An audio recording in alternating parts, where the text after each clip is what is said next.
Number 10. Bowling. Where would we be as a species if we didn't spend the entirety of the 1990s in bowling alleys and arcades? In later years, they seem to have fallen out of style, and for the life of me, I can't figure out why.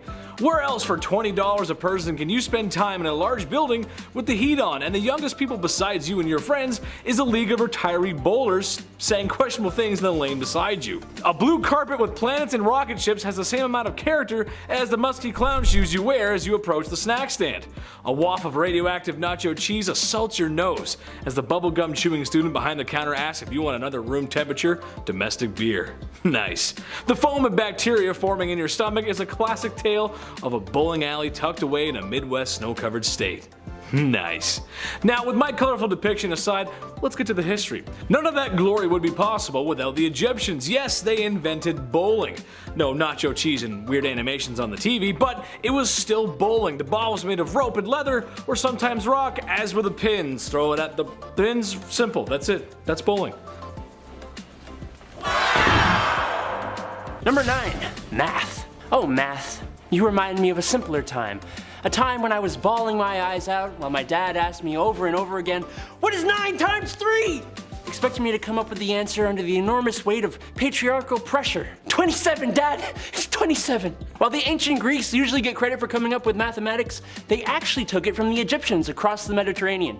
And then, yes, they improved upon it. The Egyptians used a numeral system that helped them solve equations involving multiplication and the absolutely disgusting fractions. These guys understood concepts such as geometry and algebra, and they were the first civilization to develop and solve second-degree quadratic equations. I don't even know what that means. I wonder if there was ever a little ancient Egyptian boy who got yelled at the ancient dinner table by his ancient father about finding the circumference of a circle in the middle of the night.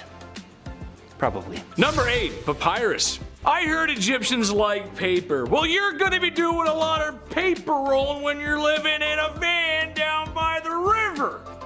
Huh, strange. I think I've heard that somewhere before. Yes, the Egyptians gave the world papyrus, which eventually would become paper. Writing stuff down before this was very difficult. It was inscribed in clay or stone tablets. That's hard. How is a stenographer supposed to do their job? Or when you get mad at an office printer for not working, you can't just break the tablet. We've all been there before, and if I were to make a list of the most important inventions of all time, paper would be on that list. Number 7. Black ink. So you make papyrus paper, but what the heck are you gonna use to write on it? Ink. You're gonna use ink. Obviously. That's right, the ancient Egyptians actually invented ink. Now, they weren't the only ones. The Chinese also invented ink around the same time as well. But this video ain't about them. The ink used by the Egyptians was made from soot and ash from burning wood or oil mixed with water. Some of their inks even contained lead that would help ancient Egyptians bind the ink to the paper. But they didn't just use black. They had red inks made from iron-based compounds, as well as blue, green, white, and yellow. It was a colorful place, and they were likely a colorful people. Number 6. The haircut. A little off the top, Ramses. Honestly, it's time for me to get a haircut too. Is there any mommy out there willing to cut a blue-eyed boy's hair? I wish. I could go for some home cooking too. Anyway, I digress. Yes, the Egyptians very well may have invented the haircut, or at least regular grooming practices. Having long hair just wasn't in their culture, and honestly, in the hot sun and sands of Egypt, can you blame them? I don't think so. When I was younger, I used to have my head shaved. I thought it looked good. It kinda did, but the main reason I did it was because it kept me cool. It was functional. It may surprise you that yes, we got hot summers in Canada. So I can understand why the Egyptians did that. That being said, they did manage to keep some of their facial hair because beards are like makeup for men. We just look better with them. We look good. It's a good look. Number 5. The plow. Back in the day when we started to move away from the hunter-gatherer lifestyle to more of a work the land and make a new farm lifestyle, Omari would go out into the field with his hoe and cultivate his land by hand. As you can imagine, this takes a hell of a long time, but we're a problem-solving species. That's why we got to where we are now. Enter the plow and the evolution of agriculture. So basically, you take your 2 favorite oxen and you connect them together, and you connect them to a beam of wood that shoots out behind to the plow handle and to the blade of the plow that would go into the ground and be dragged behind by the ox, breaking up the ground. All the farmer has to do is sow the seed. This simple invention changed everything, and it's still used in places where machinery is just unaffordable. Number 4. The calendar. no one would blame you if in the last 2 years you forgot what day it was. I know after spending a lot of time inside, I forgot what day it was, but every day is a Saturday when you eat spicy chicken wings in your tighty whities. Well, the Egyptians may have had one of the first calendars, and a gosh darn good one too. Their calendar had 12 months and over 300 days. The trouble is, after a while, it kind of got a little inaccurate. They did their best to fix it. I mean, clearly, if you look at the calendar, clearly it's the 5th of, I think that looks like 3 men walking in sand. And next month we have a special festival happening. It looks like it'll be a sunny day on the 12th of man with ball on his hat. Hieroglyphs are hard, man. I don't know. Number 3, clocks. Alright, so I'm not going to sit here and tell you the Egyptians invented the modern clock. No. But they did have to tell time, and as any dad or survival guru will tell you, the most reliable way to tell what time of the day it is would be that massive floating ball of plasma in the sky, the sun. Assuming it isn't a super cloudy day or anything. The obelisks we see in Egypt were not just fancy deco pieces. They were actually sun clocks, used to see how the sun would cast shadows throughout different times of the day. They even used it to figure out which days were longer and shorter. There was an even more interesting clock though, a water clock. It was basically a stone vessel with a tiny little hole at the bottom which allowed water to drip at a constant rate. The water marks spaced out at different levels would tell you how many hours had passed. This one's good because it worked at night and on cloudy days as well. Number 2, mummification. Welcome back to the land of the living, my friend. You've been gone for quite some time. Oh. Yes, the process of mummification, probably the #1 thing ancient Egypt is known for, maybe besides the pyramids. While not the only civilization of the past to practice this, they kinda ran the show here. Basically, the pharaoh's corpse has to stay fresh so their soul can make it into the afterlife. The heart stays, but everything else is like a furniture after a bad divorce. It must go. The brain was stirred up like a family reunion square dance and drained like last night's punch bowl. But wait, horror fans, there's more. Lungs, liver, bladder, intestines, stomach, kidney, and basically anything you can scoop out with your favorite ice cream scoop is going. But don't toss them out though. Some of these organs were preserved in jars. Makes nice decorations beside the piles of gold found in the tombs. Yes, my liver jars. Oh, yes. Number 1, cosmetic makeup. The ancient Egyptians created makeup as far back as 4000 BC. That's a long time ago. And that's how long we've been obsessed with our looks. Yikes. Their makeup actually served more of a purpose than just looking good though. The eye makeup they used specifically was believed to cure eye diseases, which wasn't true, and would protect them from the evil eye, which, I don't know, could have been true. Kind of like the ink, they would use soot, but they would combine it with a lead mineral called galena to create a black substance they called coal. That's K-H-O-L, not C-O-A-L. They had multiple colors actually. They would make green makeup by combining malachite with galena. Now, if you saw our bizarre beauty products and history video, you probably know that lead, even lead minerals like galena, aren't really great for you. But hey, anything in the name of looking good. Number 10, punishment first. Innocent until proven guilty in a court of law, right? That's how it goes. How do you know I drank the milk? There's no milk on my face, how do you know? There'd probably be milk on my face. Not so much in ancient Egypt. While there is some evidence of jails existing, it is clear that they much preferred an immediate and swift justice. By that, I mean flogging, mutilation, removing limbs, that sort of thing. A lot of these punishments were overseen by a vizier. In today's terms, it's sort of like a governor or official who had the power to oversee things like punishment through. Or at least held the most power besides the pharaoh, which, hey, that's a lot of power. While it may be an effective system for keeping prisons empty, no one should lose fingers for sliding a couple double bubbles in their pocket. That's just my opinion. Number 9, prisoners. While the promise of losing a limb, the second you're caught taking a cookie from the cookie jar, boy I've been there, is a great deterrent, prison can also work sometimes.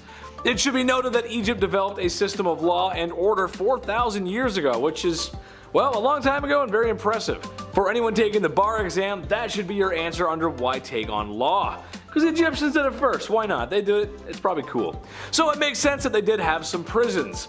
There's depictions of prisoners in drawings and figurines, surprisingly, oftentimes having their arms bound to their back like a good episode of Cops, and a leash around their neck, with ropes, and well, it just looks a little strange and weird. Given that most criminals were done on the spot, it's not hard to imagine that the Egyptians were cruel to their prisoners, and they were. It was not good. They should be cancelled. That's who should be cancelled, them.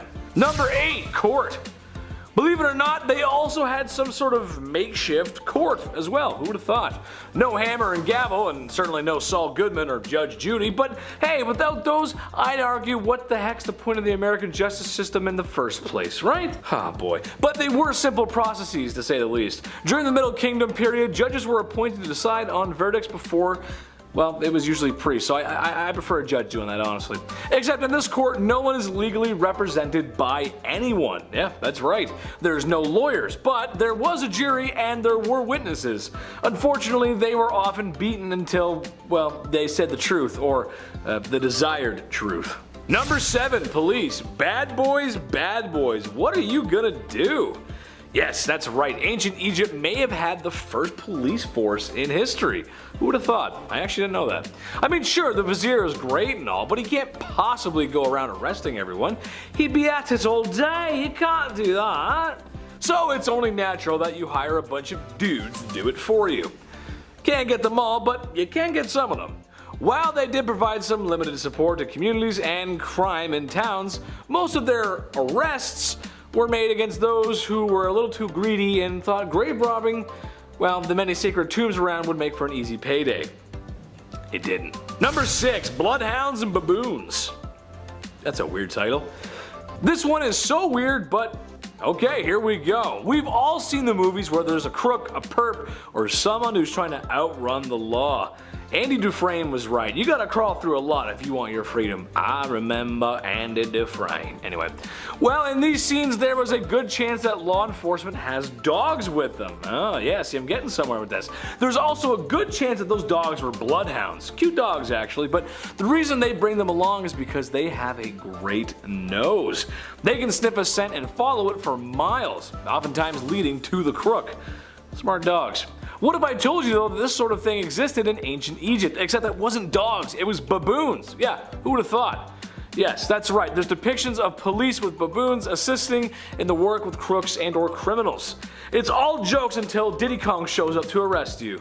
Now it's DK time, baby. Uh-oh. Number 5, get to work. Also, speaking of movies, you know that classic scene where the prisoners are out on work duty, everyone's in their like orange jumpsuits, they're cleaning up all the garbage? Okay, that, but ancient. A lot of criminals, thieves, and no good rotten folks were used for hard manual labor. Pretty classic. And you guessed it, building the pyramids. While the pyramids are often misconceived of being built by YouTube's least favorite S word, it was most likely built by a combination of people, mostly crafted skillsmen and builders, followed by crooks and those wishing to get out of the hot sun. The job was dangerous, hot, like I said, and oftentimes heavy lifting, too much for me. While normal workers were granted 2 days off a year because it is backbreaking work, the criminals were tasked with quarrying stone with no days off. No machines, no iron tools, I mean it's all, oh man, that must be awful. Just the horror. Just the worst. Number 4, tarnished reputation. This one actually makes a lot of sense, really. Depending on how heinous the crime is, you wouldn't want this for stealing some bubblegum. So if you found yourself in hot trouble or the principal's office, which I was never in for being a bad boy, I was good every single time, I promise. No one believes me still, but I was. The vizier or government would keep track of who's been sneaking in the tombs like Laura Croft. Hence, they could use this information to tarnish your reputation. It was also used against false witnesses and those wishing to gain something from a legal situation. Those that wish to bear false witness would immediately have something amputated because that's the law around here, partner. Number 3, Fair Pharaoh. The Great Pharaoh Bucharest is an interesting subject to say the least. First off, I had to say his name a couple times before I really understood what was going on there. I blame the dyslexia, but that's just how it goes, baby. But secondly, he's the guy that takes power and goes, whoa, whoa, whoa, guys, maybe not so harsh. And I use this term lightly, but he improved human rights. Specifically improvements for prisoners who owe debt. Sounds like someone might have owed someone a few bucks himself. Interestingly enough, his laws were influenced by Greek laws, who then influenced more Greek laws, who those Greek laws influenced Roman laws, who then influenced our modern law. There's a big chain of events there. Trust me, it all matches up. Number 2, your nose knows. Knows to stay out of trouble. I saved this one for the bottom of the list because, well, it's just so awful and weird. In a town called Rhinocolora, not too far from Cairo, but 200 miles, was a town full of people with no noses. What? I know. This wasn't a Red Skull Comic Con convention, but a penal colony of sorts, maybe the first. These people were or had been accused of thievery, and for this they had their noses removed to show anyone who visited what kind of people they really were. In a world of infection and disease, I cannot recommend this. It's not a good idea. You probably wouldn't make it after they removed it. The name Rhinocolora, which literally translates to Clip Nose, the town of Clip Nose. That's not good. Number 1, in God's hands. Remember before I mentioned the priests used to handle verdicts? Well, it's crazier than you might think, actually. While the Pharaoh was top dog in ancient Egypt, and I mean he was top dog, you don't get past the Pharaoh. The gods controlled everything and the Egyptians worshipped their gods. Crops, weather, justice, I mean they did everything. So oftentimes the priest's verdicts would come down from the gods themselves. If that wasn't enough, the god Mahis was responsible for those criminals in the afterlife, where they would also receive comeuppance. Uh-oh, you're not safe anywhere.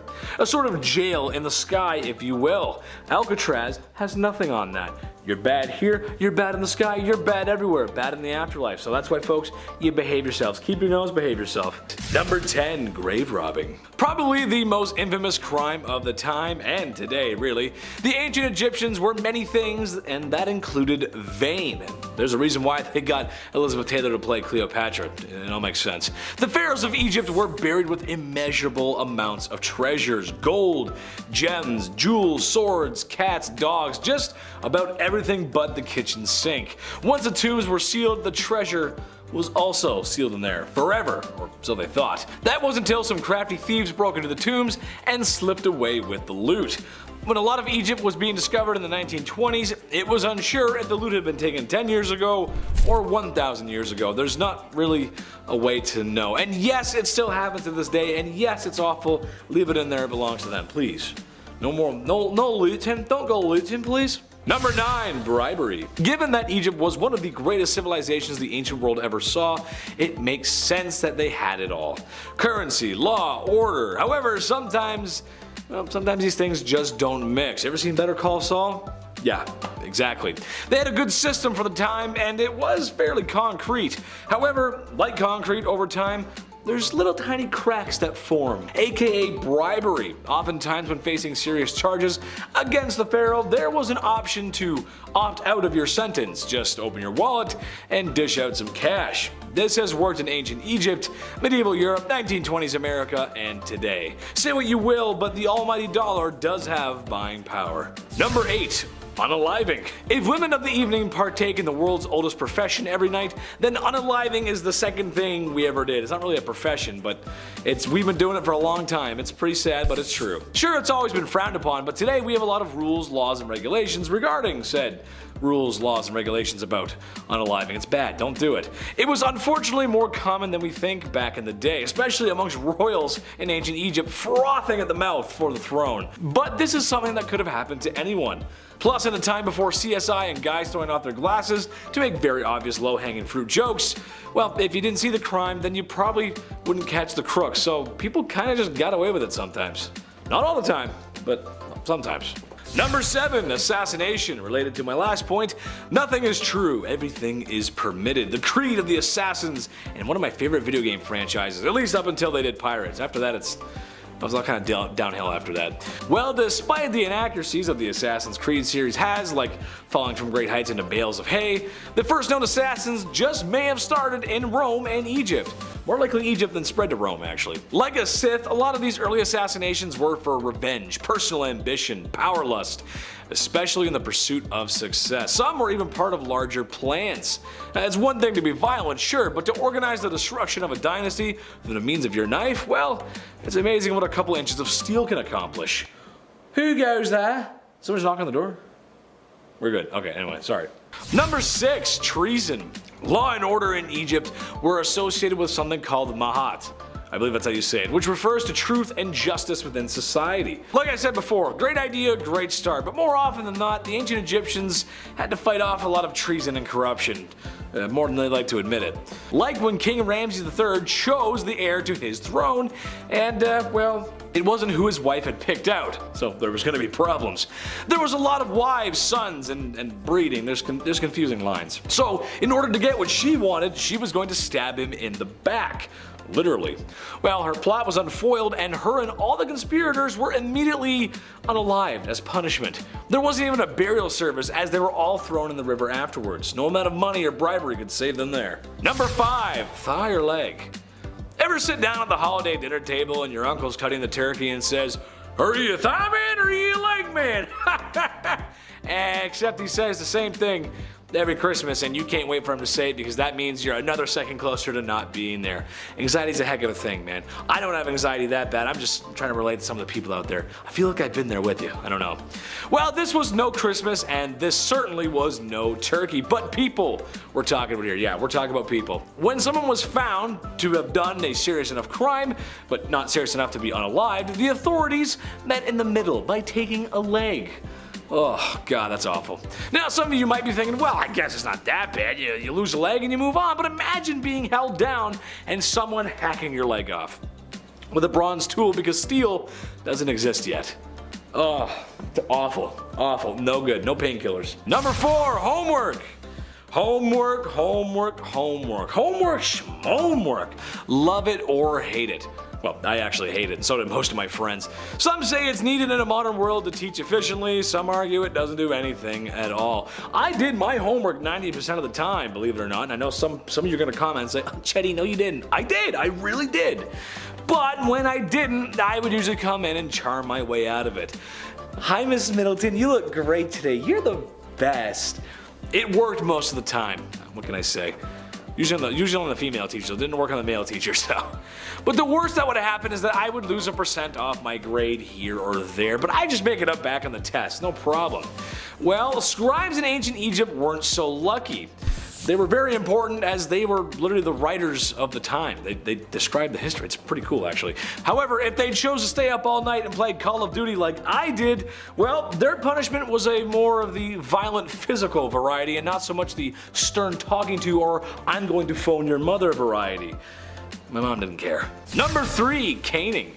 Another creative punishment for crimes was caning of the feet, which is actually arguably the worst thing on this list. Since, you know, we use feet every time we walk or do something, you're gonna need spa treatment after this one.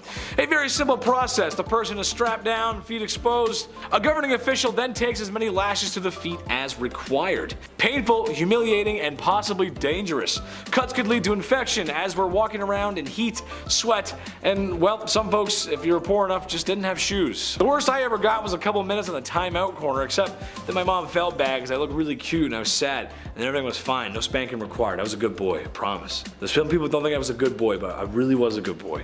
Number 2, barbecue. I feel like the moment humans discovered fire, well, that fire hurts, we wanted to throw everything in it and see what happens. Now, I jokingly call this segment barbecue, but that's because it's really horrible. Famously, a group of rebels in ancient Egypt were immolated after trying to overthrow the Pharaoh, where after the barbecue from hell had finished, the Pharaoh used these rebels as human torches. Oh, wow, okay. All Fantastic Four jokes aside, it was horrible, smelly, and cruel. Don't ever do this, please. Number 1, adultery. Surprisingly, one of the most punishable crimes in ancient Egypt was being unfaithful, partly related to the lifestyle of Mahat and being truthful and just. It really makes sense. Just be a good boy. It makes a lot of sense, but some people don't follow that. The whole thing is bizarre because, well, no one really followed it, especially the royals. I mean, they had kids with their sisters and brothers and cousins and others and all, it's messy. However, some folks did find themselves caught in this law, and when they did, they could succumb to anything on this list. For women, it was most likely the torch. For men, it was impalement and then being tossed into the river because, you know. Better keep those love notes to yourself, folks. Not worth getting burned over. It's not worth it. Just keep it to yourself. Number 10, surgical souvenirs. You ever go on a trip and you bring back a shell home with you, right? It's pretty cute. A little piece of the ocean to remind you of that time that you got food poisoning in Cancun, right? Love it. Put it on a shelf, hashtag memories. Well, Anubis, the Egyptian god of mummification, he had a similar hobby, it seems. Anubis historically oversaw the embalming process during mummification, which on one hand is probably a pretty sweet job. But Anubis, this ancient wonder that he is, he kept trophies from those that he embalmed. So word spread quickly, Anubis likes body parts, pass it on. And so in turn, for centuries, ancient Egyptians offered pieces of lifeless bodies to Anubis. Yeah, here you go. Hey, anybody want this arm? Here you go, nice catch. Whoever gave him the jackal head, great call. He's a big fan of that. He likes to rock that one every single day. Real ominous and terrifying looking, that jackal head. Number 9. The Devourer. I love the name, right off the hop, the Devourer, right? Straight to the point. Nobody celebrated the end of days like ancient Egyptians. They celebrated death, for death was not the end. Egyptians would often engage in rituals for those who had passed, of course explaining mummification, but ideally after this point historically, your soul would then make its way to the afterlife and search for the Hall of Truth. Ancient souls have to pass a final test, but if you fail, if your soul fails, well buddy, I got some bad news for you. Or rather, the Devourer over there has some bad news for you. Yeah, the Devourer of Amenti, aka Amit. I mean, visually, she is terrifying. Amit has a crocodile's head, a hippo's body, and lion paws to keep you sweating and at bay. Number 8, the final exam. So say you want to avoid meeting the Devourer of Amenti. Okay, what's the game plan here? What's this final exam that you have to pass? Is it high jump? If it's high jump, I might be okay. Maybe. Depends, on a good day. This final test placed the heart of the recently deceased on a scale. Being a Libra, I actually love this. Your heart was weighed against a white feather, which represented balance. Now, if there was unbalance, Amit would then eat your entire existence. So, yeah, you best behave.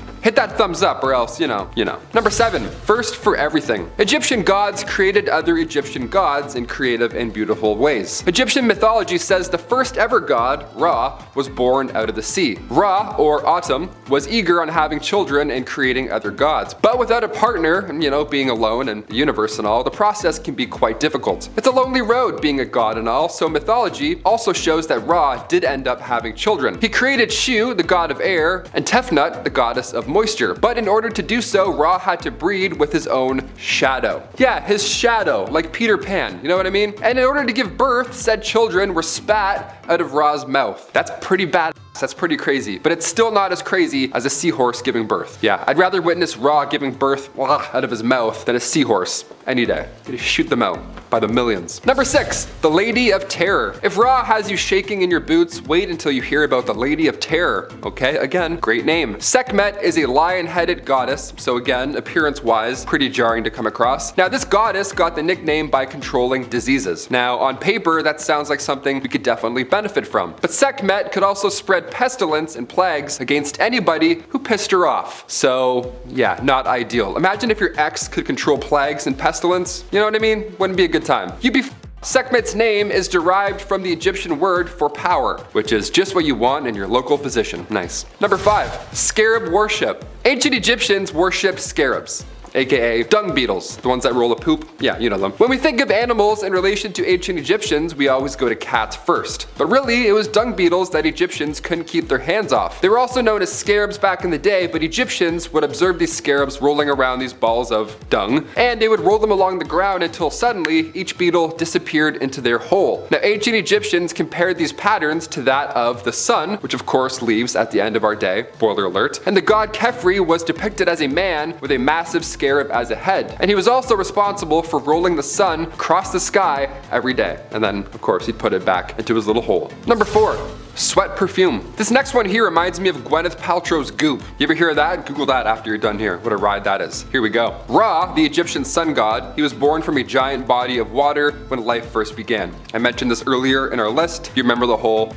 hey kids, giving birth thing? Yeah, him. Well, in ancient Egyptian mythology, many thought perfumes were made out of Ra's sweat, and Egyptians would cover themselves, just lather themselves in that. Perfume back then wasn't like the kind that we see now, obviously. Ancient Egyptians would apply apply oil-based perfumes all over their body, which mainly consisted of water lilies from the Nile. Today it's a little different. Today it's like Playboy Malibu, or like Axe body spray, or Lynx if you're in Britain, there you go. What happened, right? Bring back the sweat oils from gods. I would much rather buy that from my local pharmacy. Number 3, dirty trick. The god Osiris ruled over ancient Egypt, but it wasn't an easy path. Just like ancient Rome, there's always going to be a jealous brother. Osiris's brother Set was a jealous brother, so he tried to take out Osiris at every turn. One elaborate plot was so crazy that it actually worked. This was like a saw trap setup. This was nuts. First, Set designed a coffin that matched Osiris's measurements to a T. So at a party, casually one day, Set challenged Osiris to hop into said coffin, saying that if he can fit inside of it, the coffin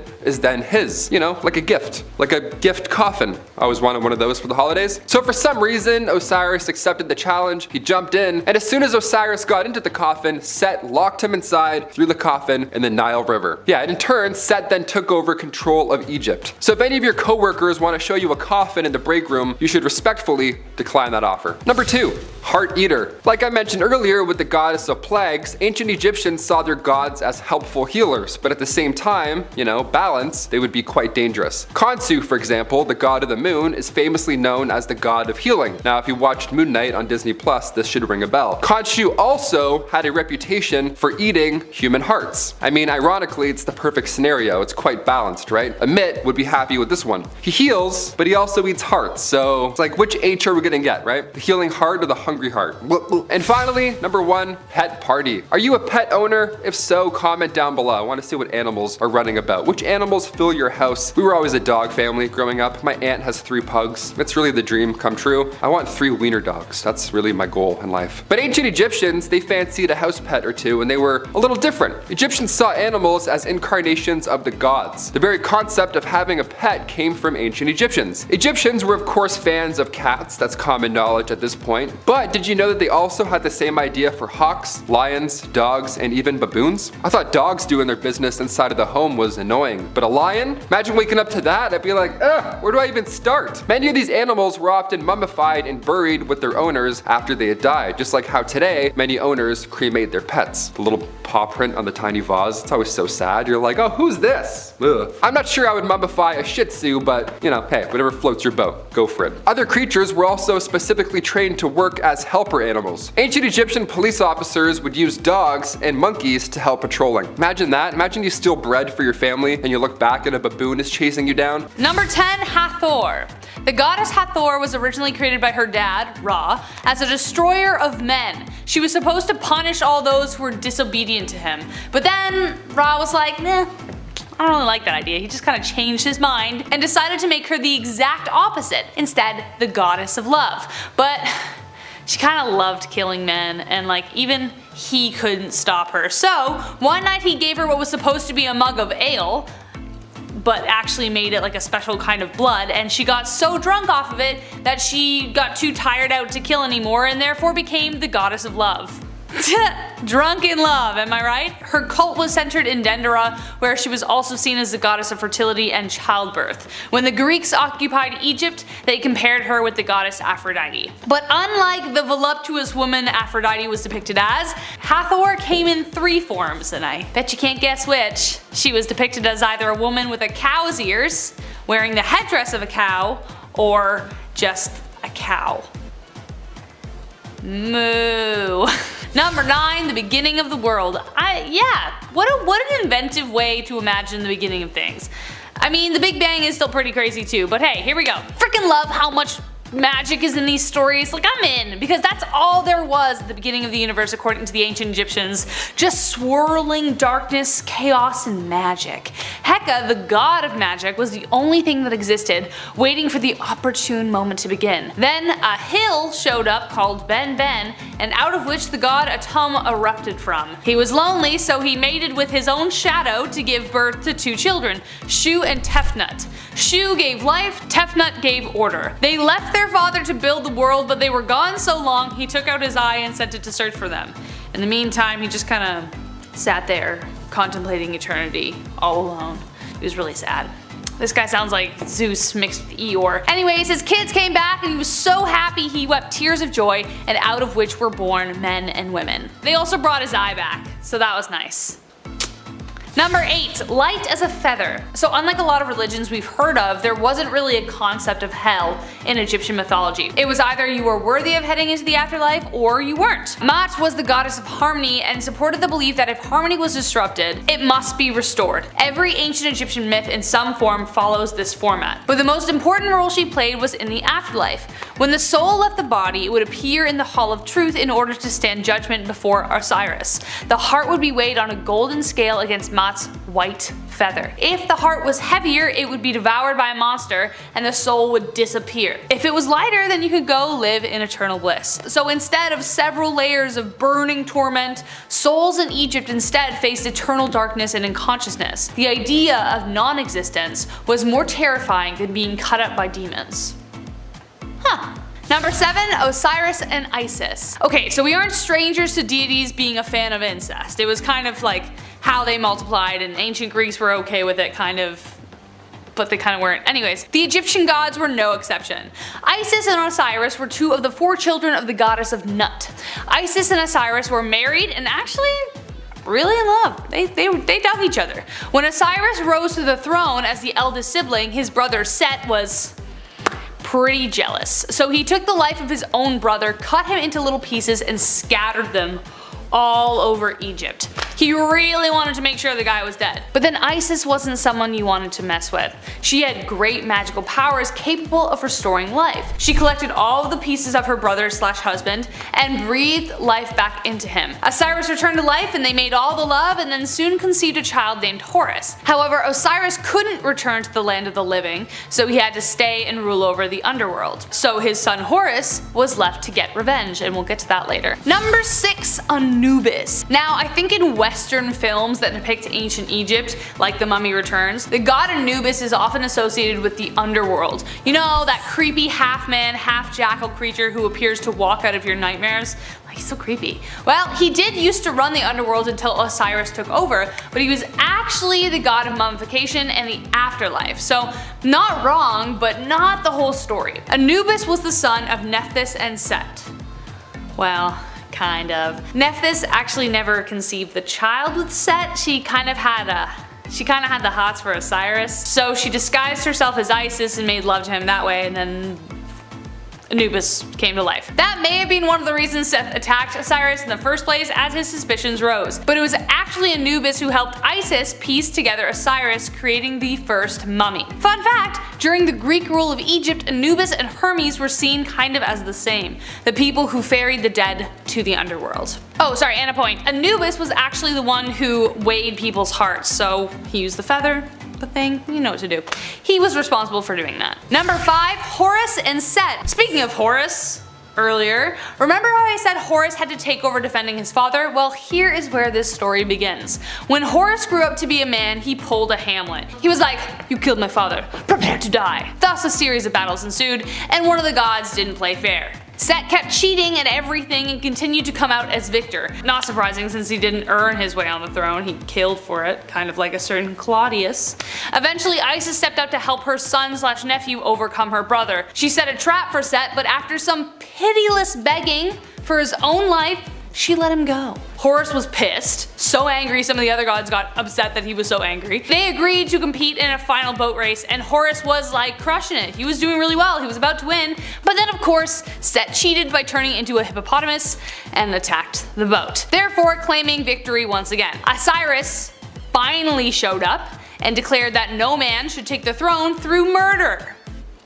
So Horus took the throne. Why Osiris didn't just settle the whole deal from the beginning is confusing in itself, but hey, it kinda reminded me of the eagles that showed at the end of Lord of the Rings that could have saved like 3 movies, you know?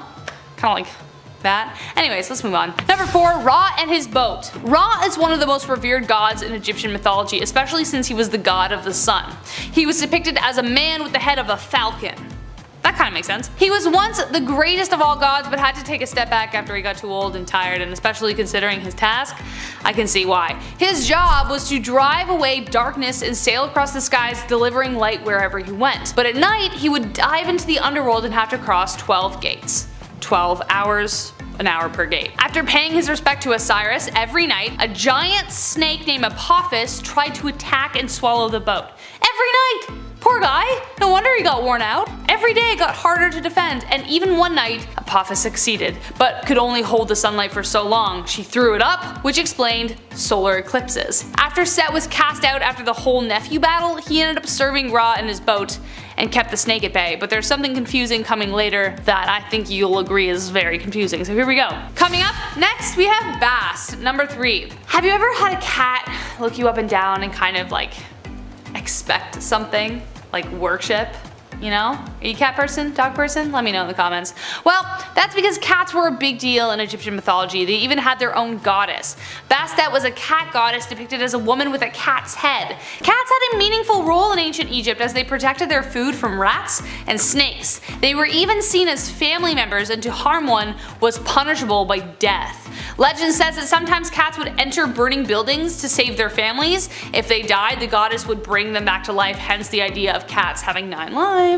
There it is. Now here's where things get confusing. You know that story I told about Ra? Well, apparently Bastet was in the boat with him as well. During the day she would ride with him, and at night she would turn into a cat and then defend the boat from Apophis the snake.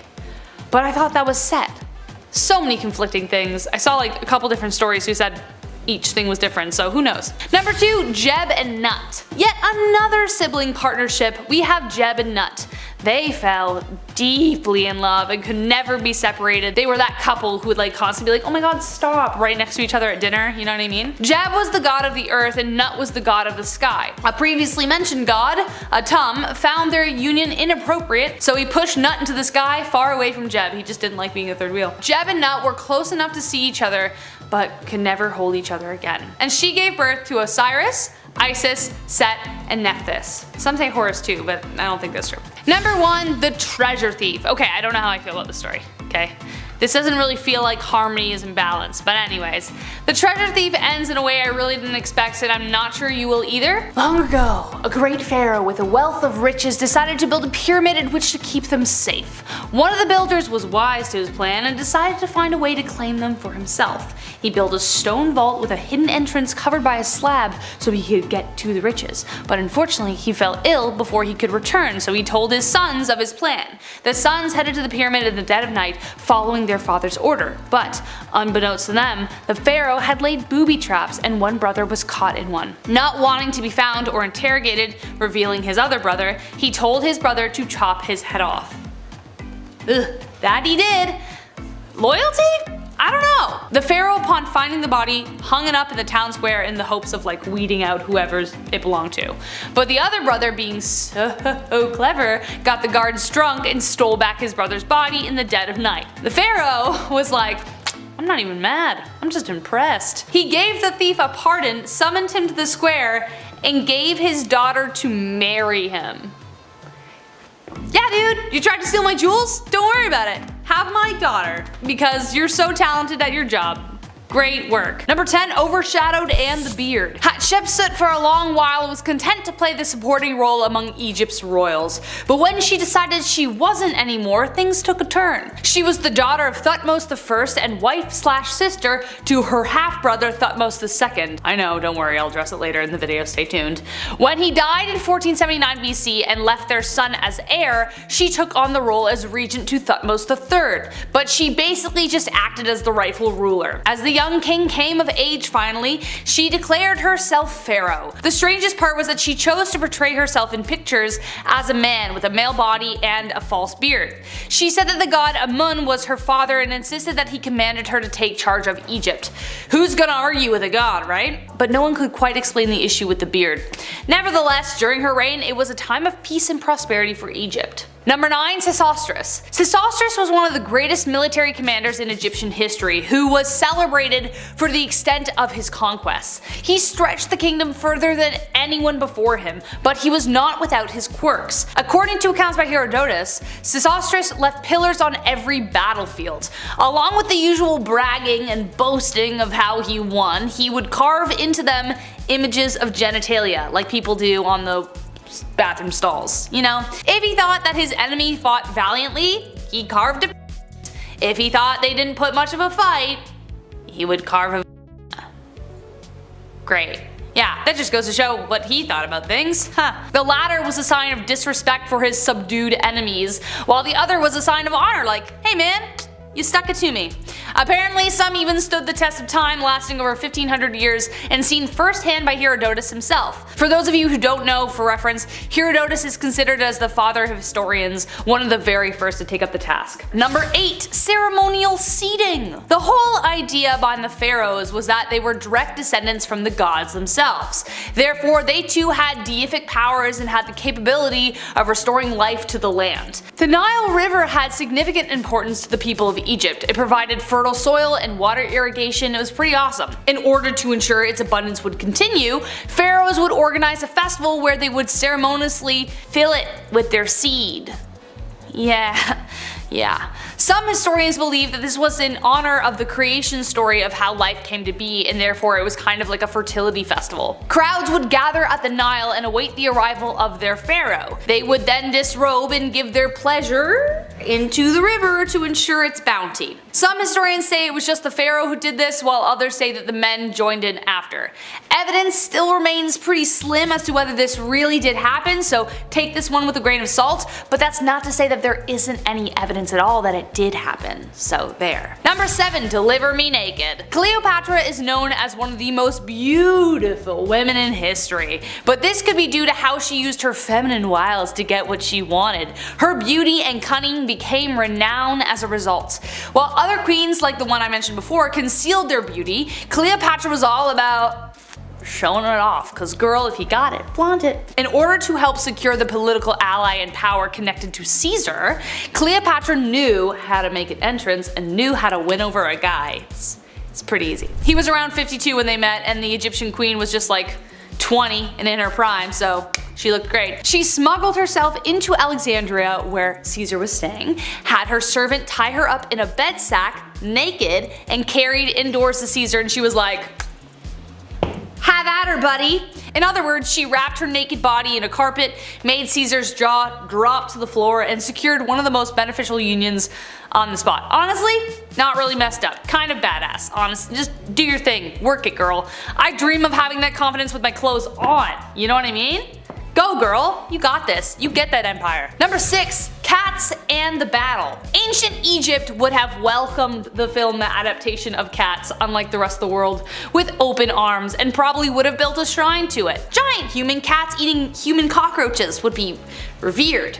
Bottom line, cats in ancient Egypt were worshipped and treated like family.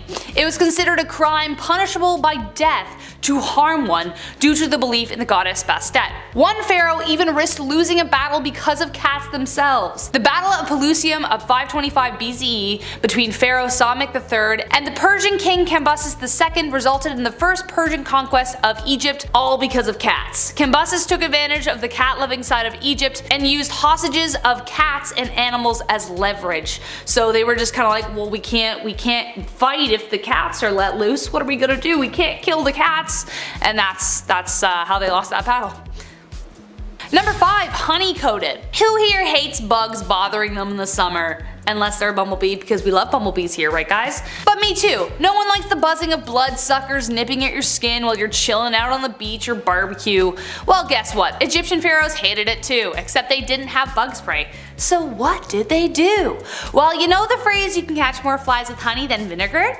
Well, they took that literally. Conveniently, they had servants around them at all times, so to help with the bug problem, they covered them with honey so as to distract the bees and the bugs. So as the pharaohs lounged on the sand or wherever they were, their dutiful servants took on the job of taking on the bug bites. King Pepi, for instance, had a dedicated slave in his entourage who endured it every day, poor guy. It was so effective that he had one designated in each room.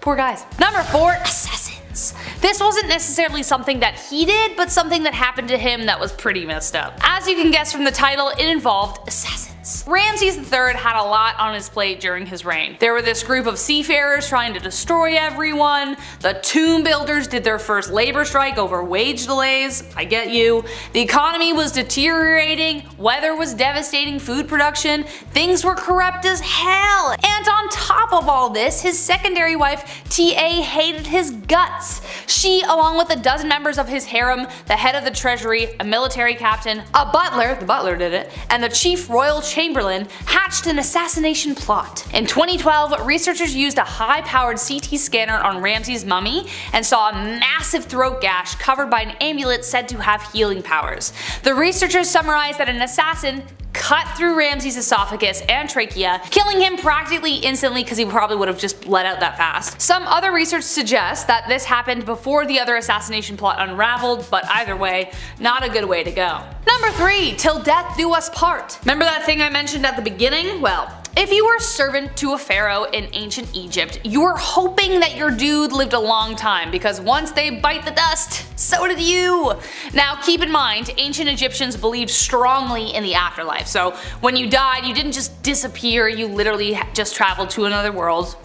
That's the whole idea behind religion anyway. The discovery team organized by NYU, Yale, and the University of Pennsylvania discovered macabre evidence of this tradition.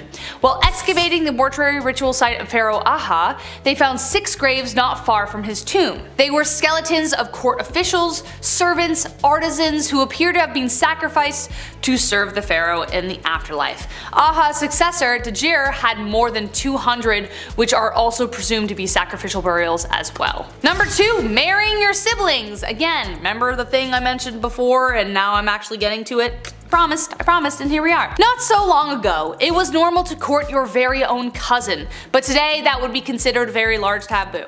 I'm not gonna lie, it gives me the skippies, okay? I don't like imagining even marrying any of my cousins, that's weird to me. But the ancient Egyptians took things even farther, or should I say brought it closer, by marrying their very own siblings.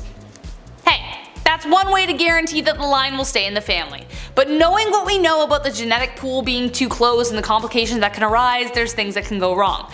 But nevertheless, it happened. DNA testing from King Tut's corpse revealed that he was a product of a union between 2 siblings. Pharaohs believed that they were descended from the gods. Therefore, keeping it in the family was crucial in maintaining that bloodline. King Tut even married his own half-sister, same dad, when he was just 10 years old. However, generations of inbreeding resulted in a bone disease that got more severe each time. Cleopatra also married her own brother as well. That was a whole thing, and then she met Caesar and that whole thing we talked about, yeah, that thing. Let's move on. Number 1. Akhenaten. One of the most polarizing figures in Egyptian history, Akhenaten tried to get rid of religion and as a result they got rid of him. Akhenaten earned the title Heretic King, and a recent discovery has revealed that his deeds might have been a lot darker. Akhenaten came to power in the 1350s and reigned for around 17 years. He is known for creating a new religion surrounding Aten, who was generally represented as a sun disk. Sometime around his 4th year, he started sending out agents to erase names and images of certain gods from existing texts and monuments. Around the 5th year, he claimed to discover the location of the new royal city and moved Egypt's capital from Thebes to Akhetaten, today known as Tel El Amarna. There, his people suffered greatly under slave labor, with bodies being uncovered younger than 20, many with bones broken, spines broken, along with evidence of severe malnutrition. When the pharaoh finally passed, his tomb remained unfinished and his name was stricken from the history books.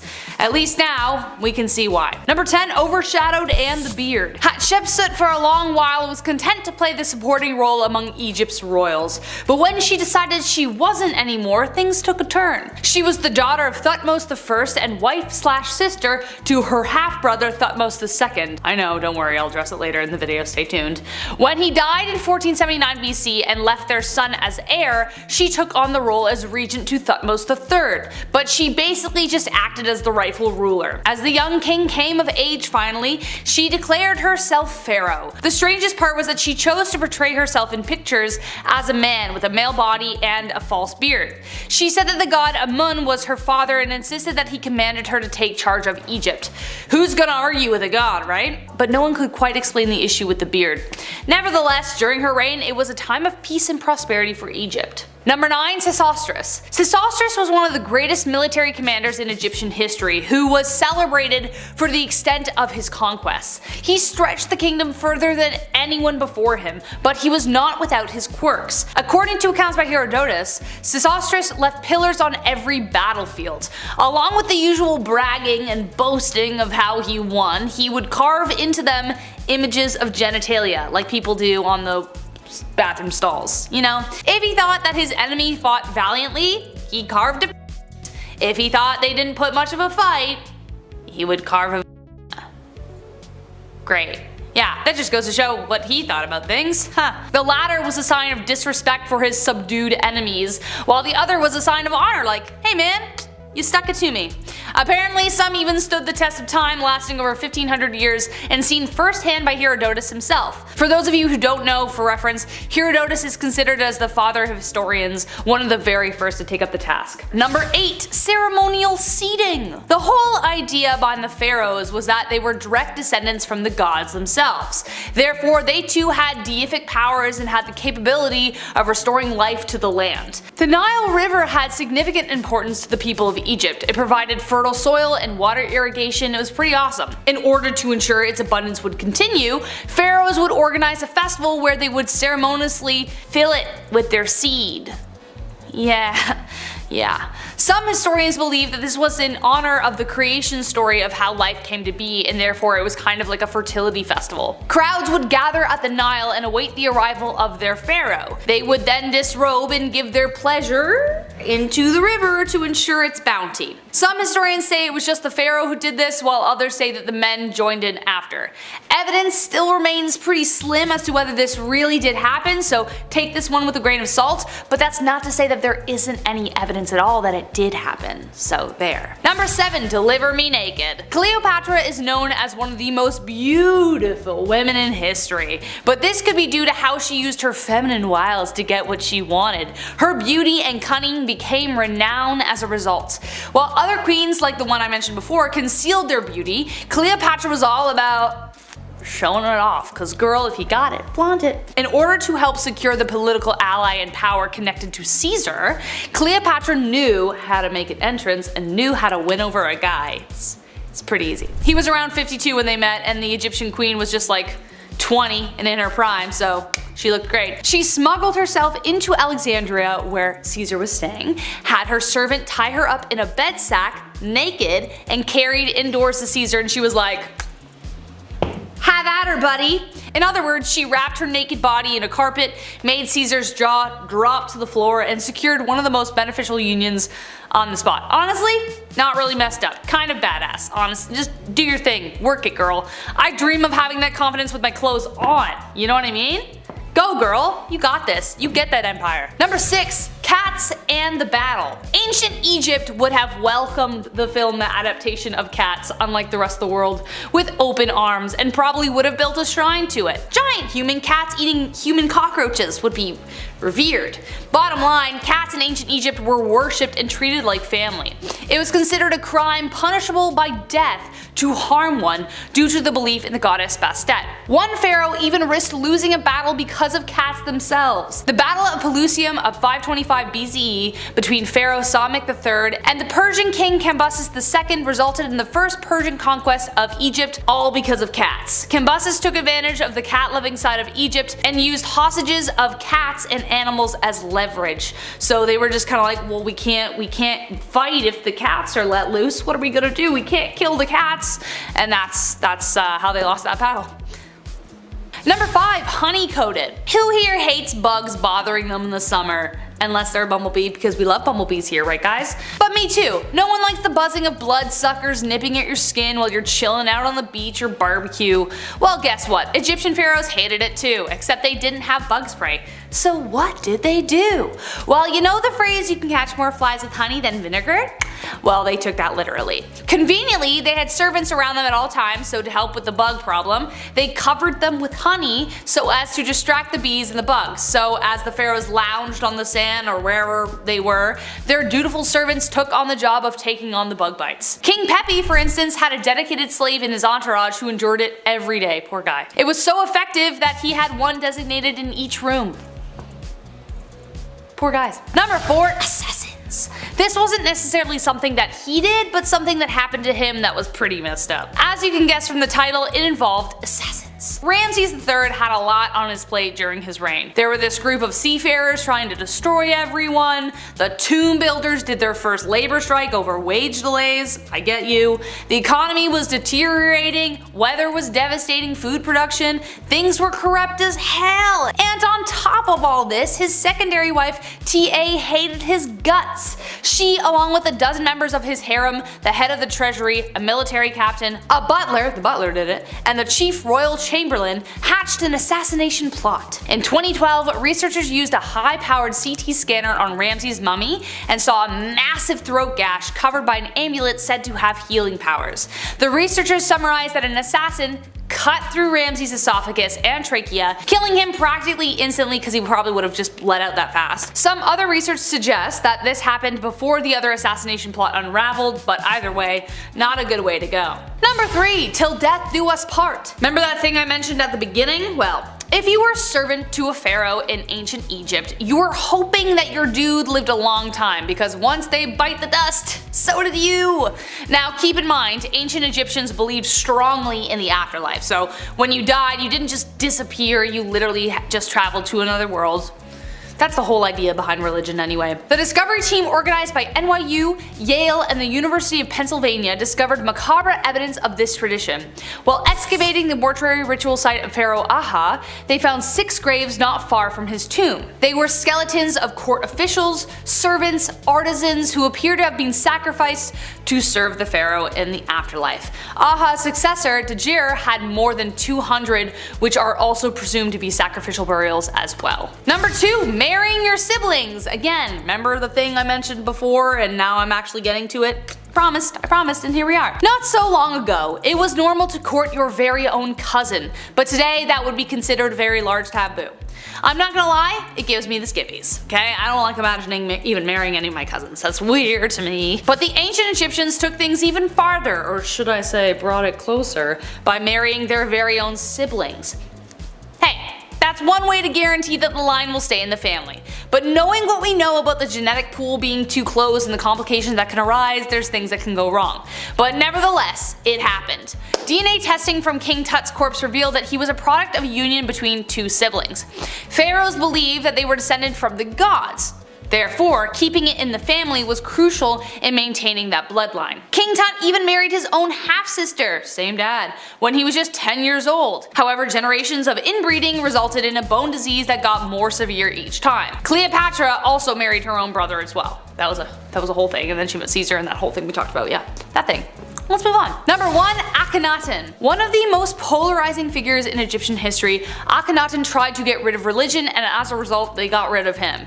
Akhenaten earned the title Heretic King, and a recent discovery has revealed that his deeds might have been a lot darker. Akhenaten came to power in the 1350s and reigned for around 17 years. He is known for creating a new religion surrounding Aten, who was generally represented as a sun disk. Sometime around his 4th year, he started sending out agents to erase names and images of certain gods from existing texts and monuments.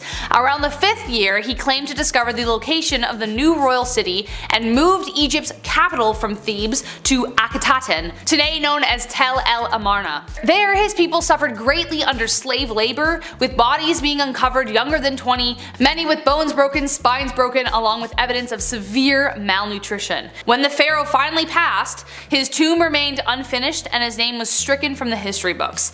At least now, we can see why. Kicking off the list at number 10, got a passport. Ramses II is known as one of the greatest ancient Egyptian rulers of all time. He was called Ramses the Great, so that's a good sign already. At a young age, he fought in harsh battles to protect the borders of Egypt, and during his reign, the Egyptian army reached 100,000 men. That's a pretty large army. He was later referred to as the Great Ancestor, and it didn't take long for Ramses II to declare himself a god. It's always fun being like, hey, by the way, I'm a god now. That's how cool I am. 30 years into his ruling, Ramses was ritually turned into an Egyptian god. It was a formal thing, though it wasn't until 3,000 years later until Ramses would truly soar through the skies. He was buried in his treasure after 96 years of living, and in 1974 he finally started to show signs of aging. Not too bad. He went from being on display to being sent to Paris to get a glow up, to preserve the king's body even longer. Instead of being listed as luggage on the way to Paris, the pharaoh was given an official Egyptian passport for the commute. The government gave a mummy a passport. This is like the first 5 minutes of a horror film. Under occupation, it even said king. And there was even a small disclaimer noting that he was in fact still dead. You can never be too sure, you know? Number 9. Baboon tattoos. Ancient Egyptians worshipped animals. This is common knowledge now at this point. We've heard about their love towards cats, which I'll explain later on, but what about baboons? Yeah, they were pretty important pieces to this ancient puzzle as well. Some mummies were found with tattoos of baboons on their bodies. Now, one of the most strange things that pharaohs did back in ancient Egyptian days was train baboons to make arrests. Imagine stealing a pair for your family and then 4 baboons start doing parkour chasing you down. That's so alarming. I would just throw it and be like, please stop. You're so scary and strong. They trained baboons to pick fruit, they trained them to make beer, and they also trained them to entertain. Yeah, these baboons were the life of the party. Their dance moves alone would be reason enough to tattoo one on my arm. So you know what? I get it. Get a Harambe tattoo. I'm like, you know, I see it. I see the similarities. Number 8, worship dung beetles. So worshipping a baboon that dances and makes holiday ales, yeah, I can see how one would worship such a creature. That makes sense. But pharaohs also worship dung beetles, and their reasoning may surprise you. Dung beetles, also known as scarabs, are the only species in the entire world that follows the Milky Way naturally. Animals are born with natural instincts. Sea turtles race to the sea. These guys follow the cosmos. It's pretty wild. It's one thing to follow the sun naturally because it gives off warmth. Sunflowers will literally turn their head to find the sun, which is super creepy, but it's beautiful. These insects would follow the line of the Milky Way and then roll their poop towards it. They'd be like, hello Milky Way, and they just... Hieroglyphs of these beetles are seen all over. Like near the sacred lake at the Temple of Karnak, for example, there's a massive scarab monument. And today, if you walk around it 9 times, you get good luck. And don't worry, you don't have to roll any droppings at the same time. Don't get dizzy, that's all, it's the only rule. The scarab is there to represent the god Khepri, which ancient Egyptians believed was the sun. I grew up thinking the sun was a baby, but that's because I watched Teletubbies, so, you know, depends. Number 7, surprise each other. Cleopatra and Julius Caesar were a pretty beneficial couple, to say the least. Cleopatra would use Caesar's armies, which in turn would allow her to rule Egypt, while Caesar was eyeing down Cleopatra's extreme wealth. They were the perfect pair. She was able to financially support Caesar enough for him to return to power back in Rome, but how did such a perfect pair meet in the first place? Did Cleopatra swipe right? No. Well, a then 52-year-old Julius Caesar visited the much younger Cleopatra, so she then sent a surprise gift to his chambers. She got her crew to roll her up in a carpet or bed sheets, it's not really confirmed, something along those lines, and then delivered her to his door completely nude. He unraveled a naked Cleopatra and he's like, okay, hello. That's pretty impressive. Cleopatra was down for fun surprises. While we don't recommend this as an approach ever, it's one worth mentioning on our list. Number 6, gender reveal parties. We've all seen those videos. A guy goes to hit a baseball, he misses it, the baseball breaks and there's pink dust all around his feet and he starts crying. It's wonderful. Gender reveal parties were quite popular, you know, until they started lighting wildfires. But back in the day, Egyptians had a pretty interesting method for predicting the gender of a newborn. Instead of peeing on a pregnancy test, you would have to use wheat and barley seeds instead. Depending on how those barley crops grew, they could accurately predict the sex of the child. They were right 85% of the time, which is quite impressive back in the day. We went from watering crops to burning them. Hashtag, it's a boy. Number 5, space knife. Only a few years after King Tut's tomb was discovered in the Valley of the Kings, archaeologist Howard Carter found 2 daggers that were buried with the king. Now, like I mentioned earlier, it's not uncommon to be buried with your treasure or belongings. It's why ancient Egyptians would build these tombs in a certain way, so grave robbers can't just sneak in after you pass away and then take all of your goodies. So 2 daggers were found with King Tut, one made of iron and the other with gold. Now, with iron being more rare than gold during the Bronze Age, this was quite a big deal. With recent advancements in technology, we're able to use a technique called portable X-ray fluorescent spectrometry, and according to the journal Meteorites and Planetary Science, the blade is actually made of iron, nickel, and cobalt, suggesting that its material is that of extraterrestrial origin. A blade fell from the sky and now a king has it. That's pretty insane. Also, aliens? Just saying. Number 4, KV55. Also located in the Valley of the Kings in Egypt, Tomb 55, otherwise known as KV55, was found by Edward Arton back in 1907. It was discovered right next to King Tut's tomb, and the reason that we call this tomb by a number rather than a name is because we really don't know for sure who's inside. Even the walls of the tombs inside, they aren't covered with beautiful hieroglyphs to tip us off on their history or their ruling, it's just bare. The only hint as to who was buried remains on the walls. It's one hieroglyph that remains, and it was discovered also in 1907, and it translates simply to, "The evil one shall not live again." That's very scary. That's definitely scarier than Greg was here. I don't know. Even massive stones were built and set up in order to prevent anything from getting out, whereas usually with ancient tombs it's the opposite, so that's pretty scary. The description for those inside the tomb has also been destroyed, so we have really no idea who's in KV 55 or what. Number 3, ancient Photoshop. When we look back at ancient artwork, we see these kings and queens and they look athletic. They look to be in great shape, when in reality, these pharaohs were probably quite obese. I mean, think about it. If you slam wine and bread all day and you have baboons dancing around, plus a little dab of honey every, 8 minutes, yeah, you're gonna gain some weight. Many of these ancient pharaohs had diabetes, and Queen Hatshepsut, who was alive during the 15th century BC, her sarcophagus shows her as slim and strong, but historians all agree that she was out of shape and extremely unhealthy. Honestly, I would do the exact same if I was there back then. She was ahead of her time.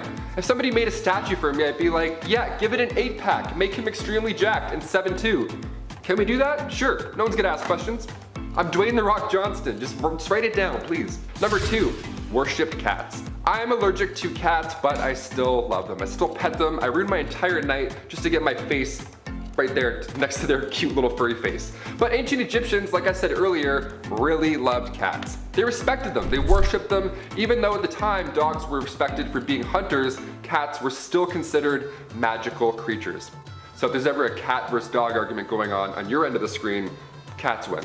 I'm allergic and I'm still saying cats win. That's huge. If you had a cat, it means you had good luck. When cats passed away, they too were mummified back in the day.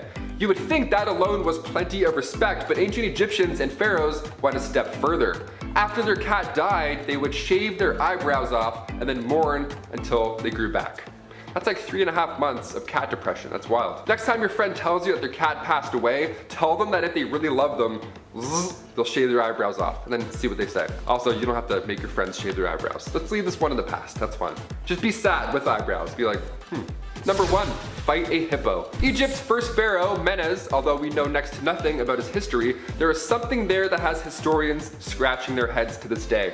At his early time, the pharaoh was setting out to unite all of Egypt under his rule. The time that he ruled as well is considered a rather peaceful time when comparing it to years later.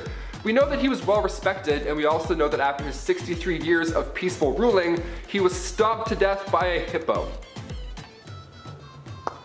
That's horrible. It's a horrible way to go out. He was an elderly ruler at that time. He was surrounded by guards, and somehow a hippo got all the way to his chambers. A hippo, and then ended the pharaoh's life. Some suggest that the reason there's nothing written about this pharaoh's tragic, horrible demise is because it's possible that the hippo was his pet. This is why you don't try and tame a beast as a pet. Perhaps this was an early similar situation as the Siegfried and Roy tiger attack. Just stick to smaller magical cats. They're much safer. They won't stomp you to death. Oh my god, it's horrible. Number 2, Ramses II with a vengeance. As some of you may know, Ramses II was the greatest of the rulers of the 19th dynasty and second longest reigning pharaoh ever. He lived to the age of 90, was an amazing warrior, leading the armies of Egypt by the age of 22, and has literal tons of statues of himself all over Egypt.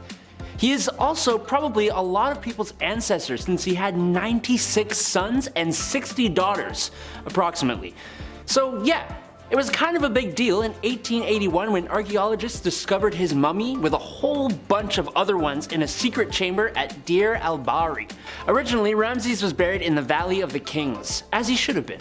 But because of the risk of grave robbings, he was moved to a secret chamber. And then, after his discovery and stay at the museum in Cairo, he was moved again in the 70s, when he got a passport to travel to Paris.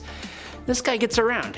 Number 9, Rosetta Stone. You are too fine to be laying down in bed alone. I can teach you my language, Rosetta Stone. Man, we all miss the old Drake.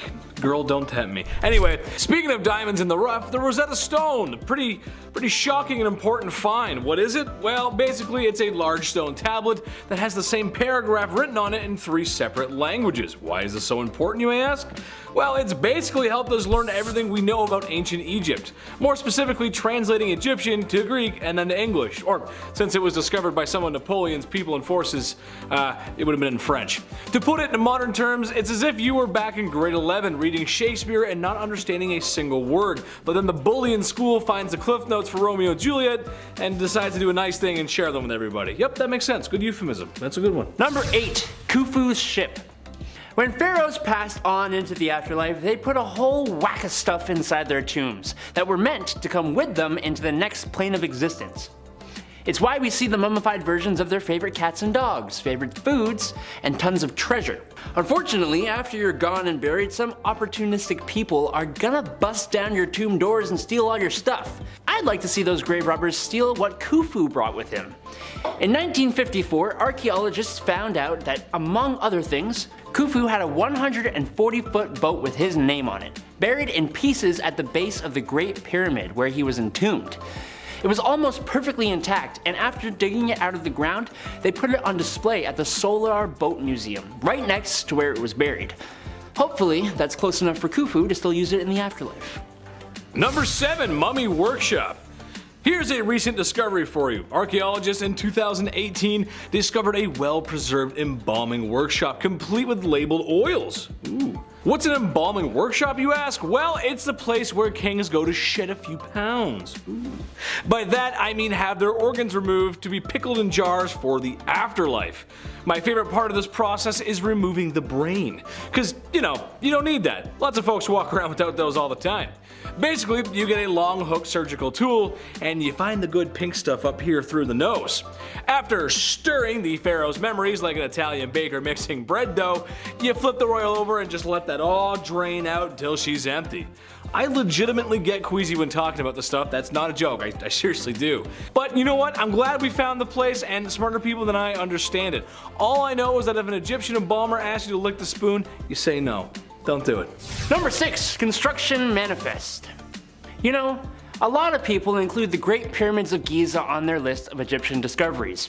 But like, how could you miss them? You know? What stumped people about the pyramids is how they were built.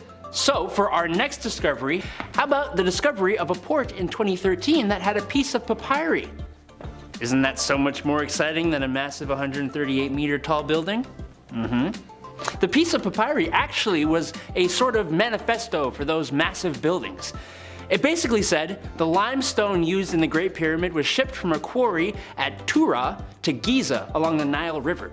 It also said that it took 4 days, and it talked a little bit about how long Khufu was in charge of Egypt and the guy who was in charge of building the pyramids. See, it's very exciting. Number 5. Can't take it with you. In life, you live and then you pass on. If you believe in the home sense signs your mom hangs up in her kitchen, then there's going to be a lot of living, laughing, and loving with that. Ancient Egyptians believed in taking things with them to the afterlife. Yeah, pretty much everything was coming with them. Gold, treasure, organs, except the brain, and pretty much just anything you would need for that kind of adventure. Well, animals were no different. Oftentimes when discovering tombs of kings in the main chamber, or sometimes in their own, were statues of cats and dogs, and naturally, mummified kitties and doggies. Now, I love my pets just as much as the next guy, but a discovery in 2019 revealed a tomb with statues, mummies, and even some preserved crocodiles. Ooh, weird. That's a weird pet. Number 4. Tomb KV5. Sometimes you pass things off without giving them the proper time and attention.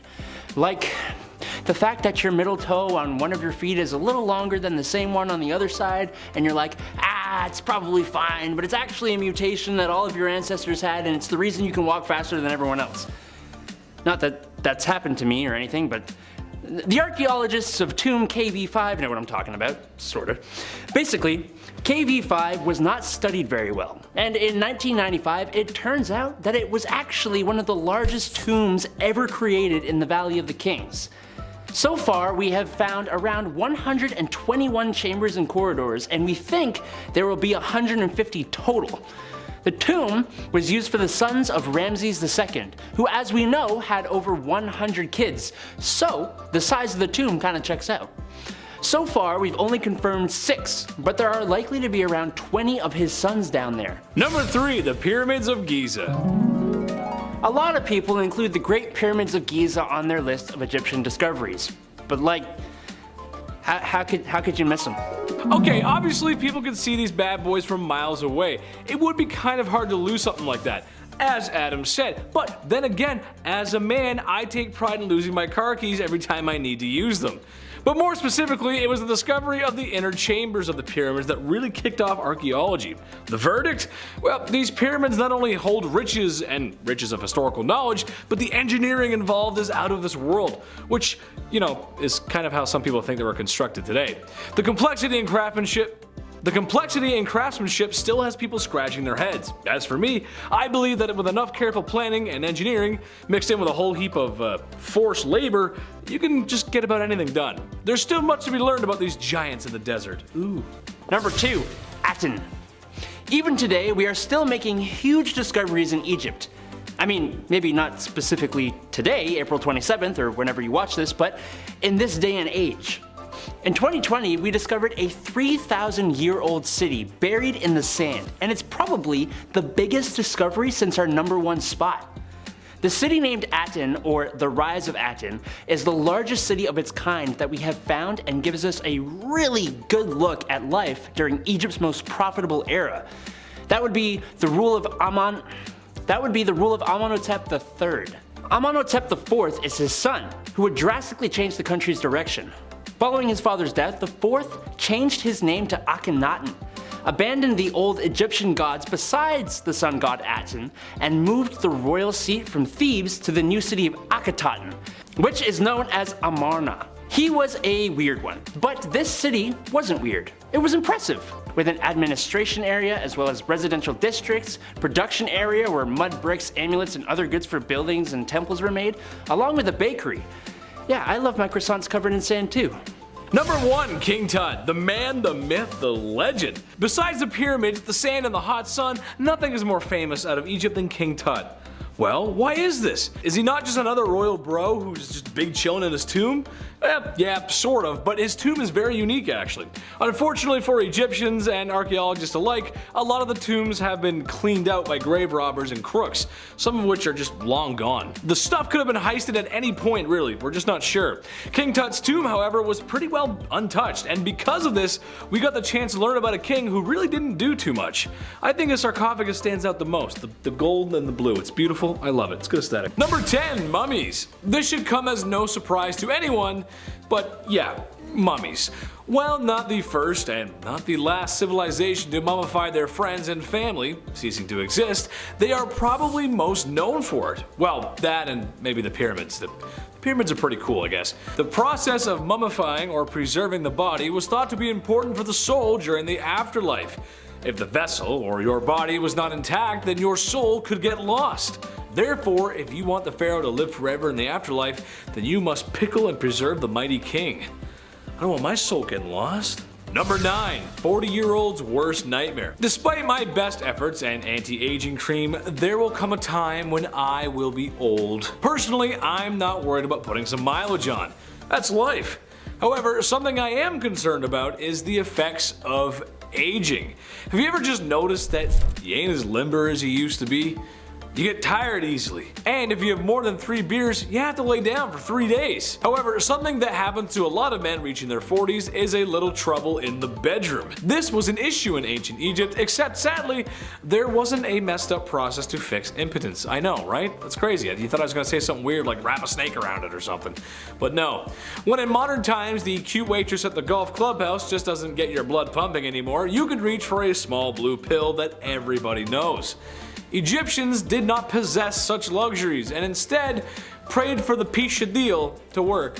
Dear Desert Jeebus, please make my wiener work again. Thank you. Number 8, ahead of their time. Ancient Egyptians just may have been ahead of their time and didn't know it. The Egyptians had tons of different herbs, plants, and methods for treating all kinds of ailments. Their alchemy skill was maxed out. I never did that. However, one method they came up with may have been helping more than they thought. A porridge mixture that was boiled down that contained tetracycline, which, just in case you didn't know, is known as an antibiotic. This would have been very helpful for the time, as a scrape on the knee could be the difference between living and, well, not living. While this was being used, it's unsure if the Egyptians really knew why this method worked.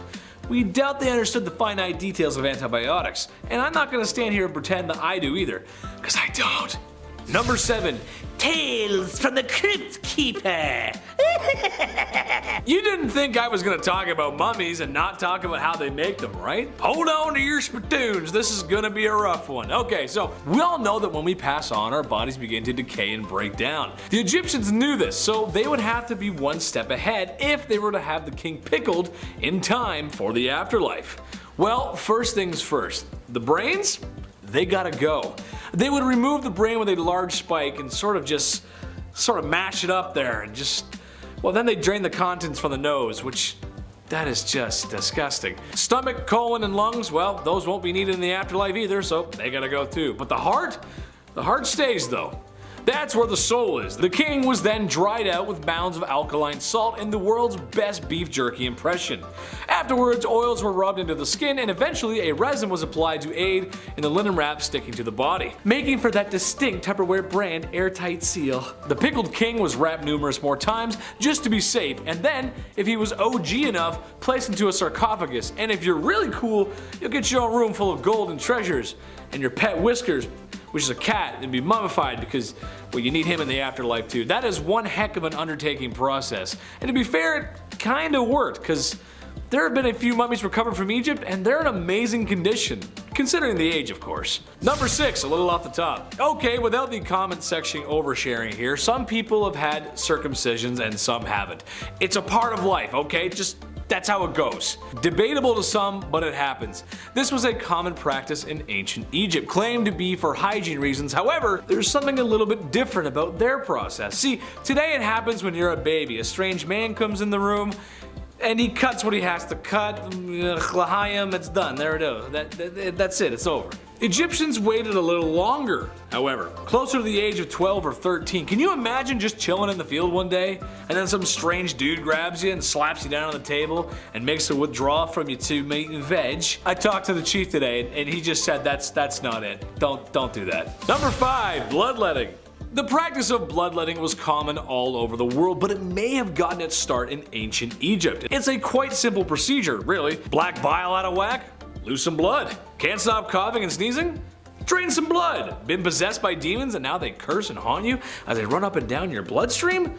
Drain some blood. The question is, however, was this really helping? The short answer, no. No, it wasn't. Besides feeling lightheaded and going pale, this didn't really achieve much, since the days of old were filled with all kinds of other ailments that would easily end someone's life before the spooky demons running up and down someone's bloodstream ever would. I don't feel good. Oh, we better bleed Grandpa again. I don't know, like what? Number 4, plastic surgery. Hey, there's nothing wrong with a little cosmetic surgery. I for one feel that if it'll make you feel better, go for it. Feel better about yourself. Do it. I don't think there's any shame in that. It's been around for a long time, so long that ancient Egyptians might have come up with the first nose jobs. Obviously not like the ones today, but they were knowledgeable in surgeries. After all, you open the chest cavity of a dozen kings and you jot some stuff down on some papyrus, you learn a thing or two. More interesting than shaving down your own beak, however, was their implementation of the prosthesis limbs. Yes, all the way back then. One mummy was actually found with a fake toe. When tested in the modern day with period-accurate sandals, it proved to work quite well and moved more efficiently than first thought. Again, for the time, this was pretty advanced. Number 3, the Ode of the Nile. Imagine people working all day in the blistering sands of Egypt, where the sun beams down on you like, well, the sun in the desert, lifting massive rocks and carving them to shape. I don't know about you guys, but I would be sweating. And that also means I wouldn't be smelling too fresh, resembling that of a high school locker room. Yuck.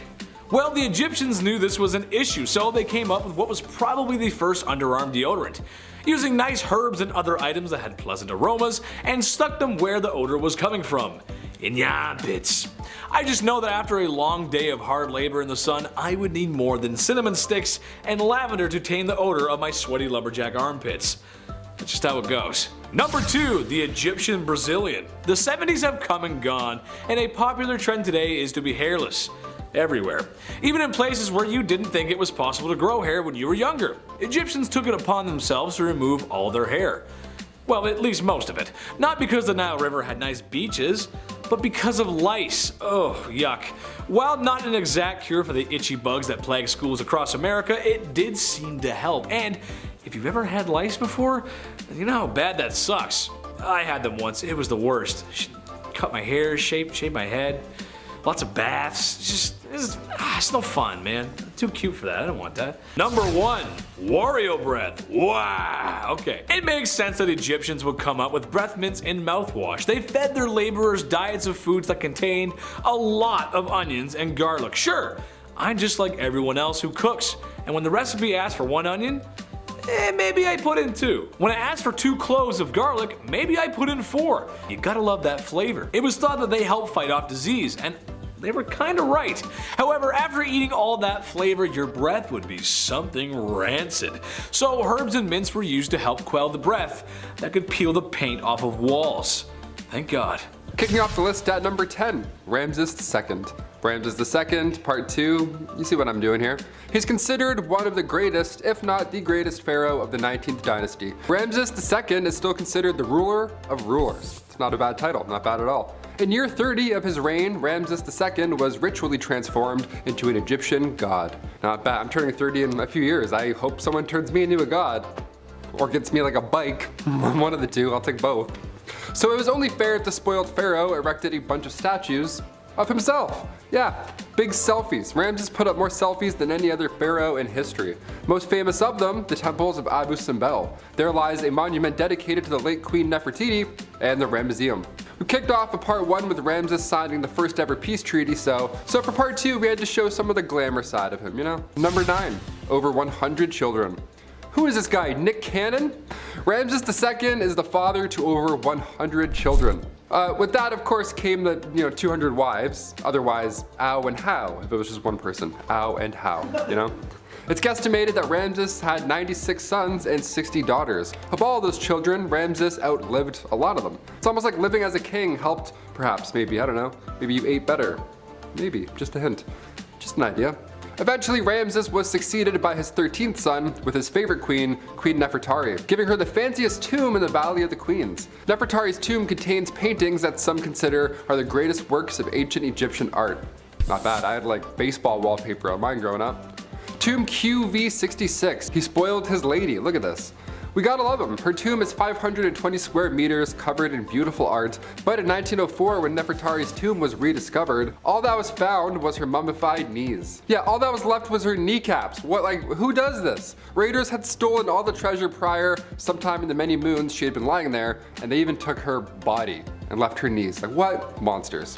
They're like, yeah, grab the treasure, leave the patellas, let's do it. Number 8, ready to strike. Pharaohs may have looked beautiful living and after death, but they meant business, okay? They were protective of their land, their family, their many lovers and children. The symbol often worn by pharaohs were symbols of power, a Nemes crown. This crown was a striped headcloth and the back of their head was covered with an aureus symbol, aka an upside down cobra. The cobra symbol represents that the pharaoh is always ready and willing to attack their enemies. Attack them with venom. It's a pretty cool symbol. Mine just says DC Etnies shoes. I'm like, this says fight me if anything. DC skate shop on my back. I'm like, yeah, you can just attack me, that's cool. Number 7, King Teti. The Pyramid of Teti was built for the first ruler of the 6th dynasty. While it's not as flashy or massive as other pyramids, inside it contains the oldest writing ever, in the religious world that is. Inside it contains the pyramid texts, these legendary texts. They go all the way back to 2400 BC. The pyramid texts were specifically written so that this king, King Teti, could ascend to the heavens after his death. This isn't bizarre behavior by any means, but King Teti, he was specific. He wanted to be a star, like a literal star. There are spells and incantations that are in this tomb meant to free the king's soul as he arrives in the cosmos. More specifically for Teti to become a star in the sky and join Osiris and Orion in the #God Squad. There's even instructions on how to preserve the body and travel to these heavens. It's one thing to be buried with your gold, then you can live another life, but to become a star, I need to expand my dreams, my gosh. King Teti was onto something here. When I go, in my will, I'm gonna be like, can I become a star? Is that possible? Can I just throw me up into the heavens? Can I do that? Or bury me, that's cool. Bury me in Ajax, that works. Number 6, Yozer. For this one, we're looking into some bull worshipping. So if you're a fan of bulls, this one's perfect for you, weirdly enough. Just north of the step pyramid of Pharaoh Dozier, archaeologist Auguste Mariette discovered this site in 1851. The Serapeum. It's a temple dedicated to the Egyptian deity Serapis, and it's a combination of Osiris and Apis in human form. This was a large burial ground for the Apis bulls, these bulls that were said to be sacred, of course, and after their death, they would become immortal. Immortal bulls, that sounds badass. And also terrifying, that's very scary. Don't wear red around these guys. Today at Saqqara, there's a massive vault. It's 382 yards long, and it's carved out of sandstone bedrock. It's huge, and along the sides, there's 24 chambers, each with a sarcophagus carved out of a single chunk of granite. Just impossible craftsmanship all around. Especially at these times, like, oh my god, my wrists are tired just typing about this, let alone doing this. Inside these boxes were animal remains, bones and all that jazz, but back in those times, you weren't allowed to break up any bodies. You had to mummify them, right? Hence part 1 and where we are now. How are these tombs built so perfectly, weighing over 80 tons? And also, where do these bones come from? I have so many questions. Maybe on part 3 we'll answer them. Number 5, we love cats. I'm allergic to cats, but I still go for it. I still pet them. I risk everything just to, yes, I don't care. I ruined my entire weekend just to get my face all up in their whiskers. Nobody did it like ancient Egyptians. You've probably heard this at one point or another. They worshipped cats. They were like, you know, the legendary cats. That was their thing. I'm more of a golden retriever guy, but I get it, they're cute. They respected them, they worshipped them. Even though at the time, dogs were respected for being hunters, cats were still considered magical creatures. It's because they just stare at shit randomly. Mid-conversation, a cat will just be like, no, they're not magical, they're terrifying. They're on something. If you had a cat, you had good luck, apparently. A friend of mine has 2 fat cats. He has some pretty good luck, I think. If they're fat, they're good? When a cat passed away back in ancient Egyptian times, they too were mummified. You would think that alone was just plenty of respect, but ancient Egyptians and pharaohs, they would obviously go a step further. Hence this fun list. After their cat died, they would shave their eyebrows off and would mourn them until they grew back. That's like 3.5 months of cat depression. That's wild. I got over my childhood animal in like 6 business days. It's not a bad thing, it's just that's a long time, you know? Next time your friend tells you their cat passed away, tell them if they really love them, they would shave their eyebrows. Test them. Number 4, ancient Photoshop. When we look back at ancient artwork, we see these kings and queens, well, all the pharaohs were considered kings, but it was equal at the time. And they all look athletic. They all look like these warriors, right? They look to be in great shape. When in reality, a lot of these pharaohs were probably pretty overweight or unhealthy. I mean, think about it. If you slam wine and bread all day, plus a little dab of honey every 8 minutes, you're gonna gain some weight. Yeah, that's how it goes. Many of these ancient pharaohs did have diabetes, and Queen Hatshepsut, who was alive during the 15th century BC, her sarcophagus shows her as slim and strong and all that jazz, but almost all historians agree that she was out of shape and quite unhealthy. Honestly, fair, I would do the exact same thing. She was ahead of her time. If somebody was like, hey, I'm gonna make a statue for you, what should I make it look like? I'm like, yeah, give him an 8-pack, make him jacked, I don't know. Make him look like Michael Jordan, I don't know. Number 3, gender reveal parties. Okay, we've seen all these videos online. A guy goes to swing and hit a baseball, he misses, it hits the ground. There's a big pink cloud of smoke, everyone's like, oh my god. Gender reveal parties, right? They're pretty popular. Turns out they're popular back in ancient Egyptian days, but nobody did it like them. Also, nobody started any wildfires back then when any ancient Egyptians did it, so that's nice. We should go take a note from them. Back in the day, Egyptians had a pretty interesting method for predicting the gender of a newborn. You would have to use wheat and barley seeds. You would have to pee on them, and then however it grew, that would determine the sex. I would feel bad. First of all, I'd be like, hi, we're curious, don't mind us. Just gonna pee on your crop, sir. Let us know how it grows. We're aiming towards a boy this time. We have 96 girls, so we're gonna try a couple of boys. Yeah, depending on how the crops grew, they could accurately predict the sex of the child, and it worked a lot of the time. It's pretty wild. We went from watering crops to burning them down just to find out a gender. Hashtag it's a boy. Number 2, more tattoos. More tattoos for number 2. We love it. You guys saw what I did. Ancient Egyptians worshipped animals. We talked about that, the whole cat stuff, and The whole hippo situation in part 1, that was violent. But what about baboons? Did they get any love? Baboons, I say it weird, baboons, baboons. They were pretty important pieces to this ancient Egyptian puzzle. Some mummies were found with tattoos of baboons on their bodies. One of the most strange things pharaohs did back in ancient Egyptian days was train baboons to make arrests. Yep, stop resisting, you're going to jail. Me and 7 baboons, let's carry them into the car, bam. Imagine stealing food for your family just to like try and get by, and 4 baboons pop out, start doing parkour, and then arrest you in front of everyone. That'd be so embarrassing and also alarming. They trained baboons to pick fruit, make beer, and even entertain. Yeah, these baboons were the life of the party, apparently. If their dance moves alone would be reason enough to get a tattoo on one of my arms, honestly. Going all crazy, throwing their own at people, I'd be like, yeah, right here, or here, I don't care. And finally, number 1, the afterlife. One of the most fascinating parts about these ancient Egyptian pharaohs is that they would pass away literally covered in gold, head to toe. It's nice to know that this long ago, some of these kings and queens still rest untouched by grave robbers or explorers. The afterlife for these pharaohs was important. And as soon as they take on the throne, work is immediately underway on their tomb. That's a little grim when you think about it. It's like, hey, congratulations, we're gonna start making where you're gonna be buried. It's like, thanks, I think. These monuments took time, but they were built to last, and clearly they have. Pharaoh's eyes were painted black with coal. They did this so that they would look like the god Horus after they passed on. Starting off our list at number 10, the first peace treaty. Unusual at the time? Absolutely. The first peace treaty in history was back in 1271 BC. At this point in history, Egyptians and the Hittite Empire were fighting over modern-day Syria. This conflict had been lasting centuries, and come 1274 BC, the Battle of Kadesh was finally underway. Tons of bloodshed, no clear victor in sight. What's left to do now at this point? Ramses II and King Hattusili III both negotiated a peace treaty where both sides would aid each other if a third party decided to get involved. A copy of the treaty can be found right now in New York above the entrance to the United Nations Security Council chamber. It's also in the Guinness Book of World Records as the oldest peace treaty ever. That's how you know it's official. Our man Guinness confirms it. Boom, that's how you know. Moving on. Number 9, game night. I love board games, and honestly, that includes Monopoly. I have the patience for it every now and then, you know? Pass and go, I'm like, okay, I'll pay the tax. I'm respecting this game so far.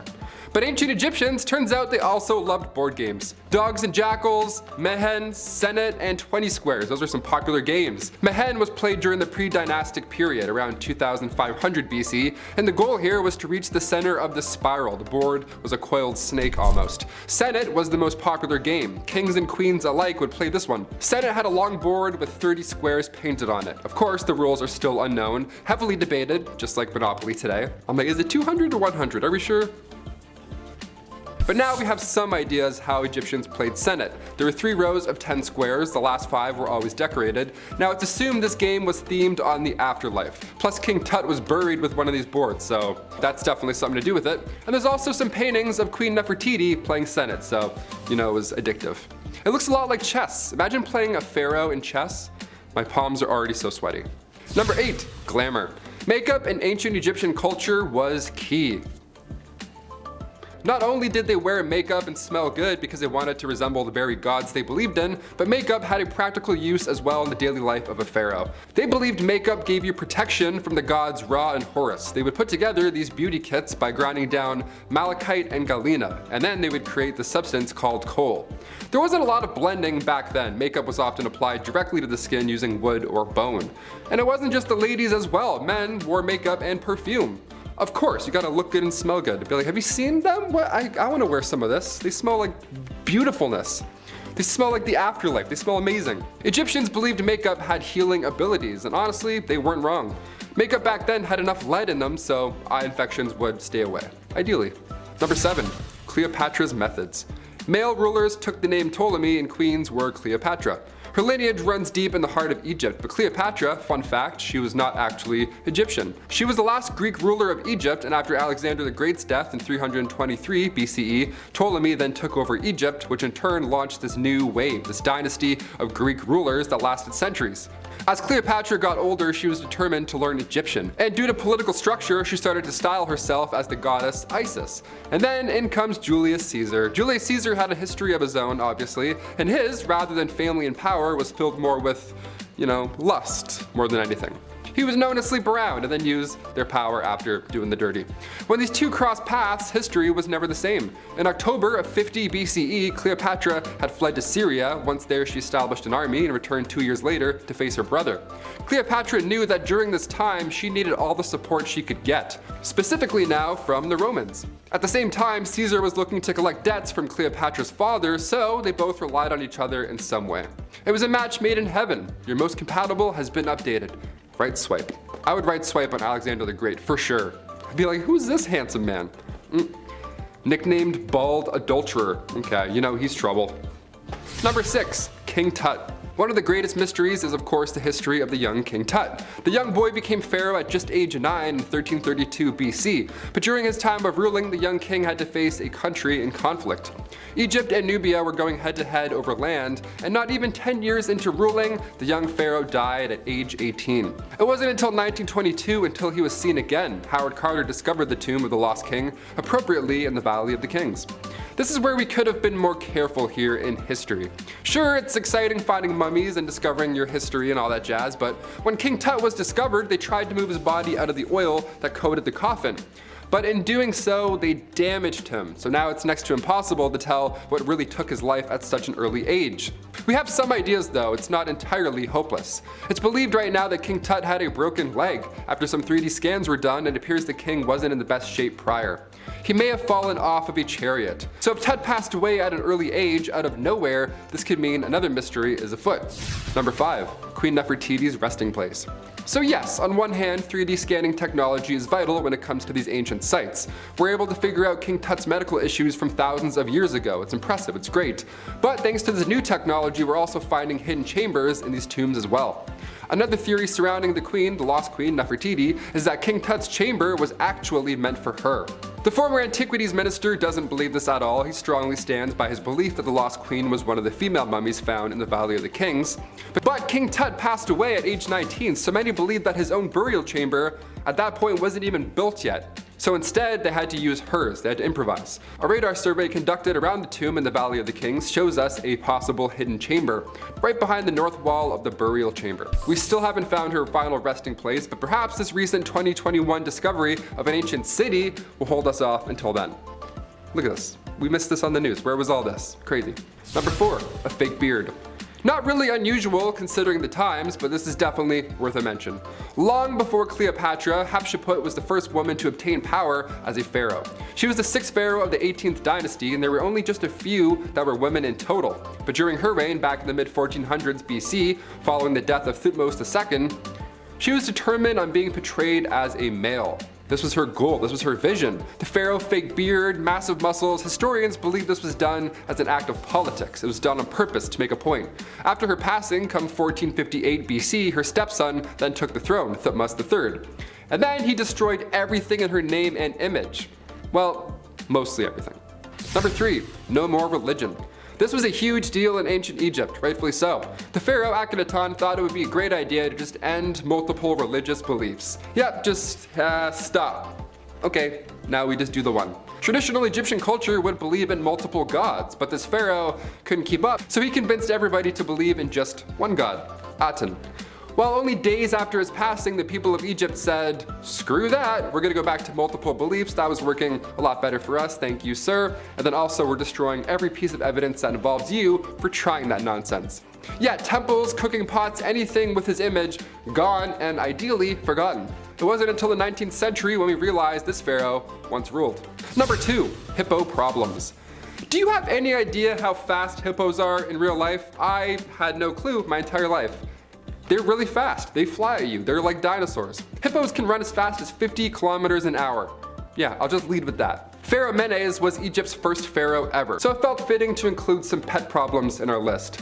We don't know much about the lost pharaoh because, well, for starters, he was alive a very long time ago, 3000 BC, that's where we're talking. But what we do know for certain is that King Menes ruled over Egypt during a peaceful time, and he was stomped to death by a hippo. It's literally how history.com says it in that order. This king spent over 60 years on the throne, and a hippo got him. I don't think there's a harder way to go out, honestly, in my opinion. It's a mystery still, thousands of years later, but look at zoos today. I don't know, maybe a hippo didn't like living like a king. Maybe he wanted to live like Shrek and just splash around and be dirty. He's an animal. He's literally a hippo, you know? And finally coming in at number 1, a renewed passport. I'll be honest, right now I currently have no idea where my passport is. Chris, do you know where yours is? Yeah. Wow, we have an adult here. Wow, an adult, that's lovely. I always panic and search for it 13 hours before a flight. I am the worst to travel with. Passports are important, obviously, and they're a pain in the ass to replace. But did you know you can still get one even if you've been dead for, I don't know, thousands of years? Here's a fun fact. Pharaoh Ramses II, one of ancient Egypt's greatest rulers, got a passport back in 1974. Yeah, you heard me. After being exhumed and put on display for so long, it was decided it's time to send the lost king off to Paris to get, you know, a little touched up, being dead that long and all. Now obviously you're not gonna list this pharaoh as luggage, that's so rude. So the Egyptian government gave Ramses II his own official Egyptian passport for his commute. On the passport he had his age, his occupation, king obviously, and in case it wasn't clear, it was stated that the king too was deceased. Anyone who's seen the mummy can obviously, you know, relax at that point.